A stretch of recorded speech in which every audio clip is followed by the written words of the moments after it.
নলবাৰীত JNVত NCCৰ সংযুক্ত বাৰ্ষিক প্ৰশিক্ষণ শিবিৰ।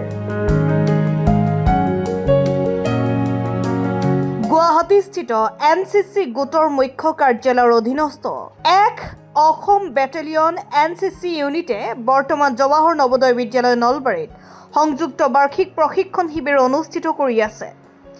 26 মে'ৰ পৰা 4 জুনলৈ আৰু 6 জুনৰ পৰা 15 জুনলৈকে দুটা পৰ্যায়ত আয়োজন কৰা এই বিস্তৃত প্ৰশিক্ষণ শিবিৰত বিভিন্ন বিদ্যালয় মহাবিদ্যালয়ৰ যুৱ NCC কেডেটসকলৰ মাজত সেনাবাহিনীৰ জীৱনশৈলীৰ বীজ সিঁচাৰ আৰু অত্যাৱশ্যকীয় জীৱন দক্ষতা আৰু নেতৃত্বৰ গুণসমূহ নিখুঁত কৰাৰ লক্ষ্যৰে প্ৰশিক্ষণ দিয়া হয়। অনুশাসন, নেতৃত্ব, শাৰীৰিক ফিটনেছ আৰু দলীয় কাম কাজৰ বাবে ডিজাইন কৰা এই কঠোৰ প্ৰশিক্ষণ কাৰ্যসূচীত 700ৰো অধিক NCC কেডেটে অংশগ্ৰহণ কৰিছে। শিবিৰটোৱে কেডেটসকলক প্ৰেৰণা যোগোৱাৰ বাবে অনুঘটক হিচাপে কাম কৰে। তেওঁলোকৰ আত্ম আৱিষ্কাৰ, লক্ষ্য নিৰ্ধাৰণ আৰু নেতৃত্ব বিকাশৰ যাত্ৰাত এক অমলিন চিন ৰাখিছে। শিবিৰৰ সময়ছোৱাত কেডেটসকলে সশস্ত্ৰ বাহিনীৰ বিশিষ্ট বিষয়াসকলৰ অতিথি বক্তৃতাৰ দ্বাৰা উপকৃত হয়, যাৰ ফলত তেওঁলোকক অমূল্য অন্তৰ্দৃষ্টি আৰু অভিজ্ঞতা প্ৰদান কৰা হ'ব। ইয়াৰ উপৰিও প্ৰশিক্ষণ কাৰ্যসূচীত দুৰ্যোগ ব্যৱস্থাপনা প্ৰশিক্ষণ অন্তৰ্ভুক্ত কৰা হয়। আজিৰ পৃথিৱীত এই দক্ষতাসমূহৰ জটিল গুৰুত্বক স্বীকৃতি দিয়া হয়।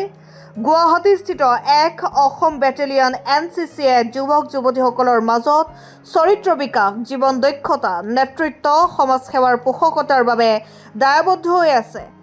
এই শিবিৰটোৱে ভৱিষ্যতৰ প্ৰত্যাহ্বান আৰু দায়িত্বৰ বাবে পৰৱৰ্তী প্ৰজন্মক প্ৰস্তুত কৰাৰ বাবে তেওঁলোকৰ চলি থকা প্ৰচেষ্টাৰ এক উল্লেখযোগ্য পদক্ষেপক প্ৰতিনিধিত্ব কৰে।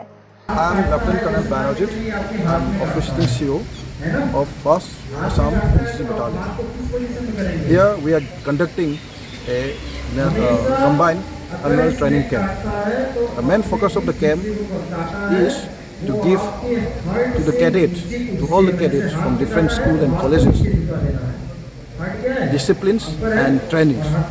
More importantly, to develop overall personality development. We are organizing this camp for 10 days.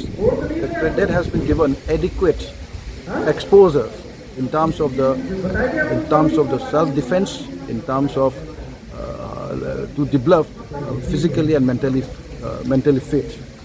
The cadet has been exposed to the different kind of exposure which they can be given, like about the army, about the armed forces, to join in the armed forces and other aspect of the life.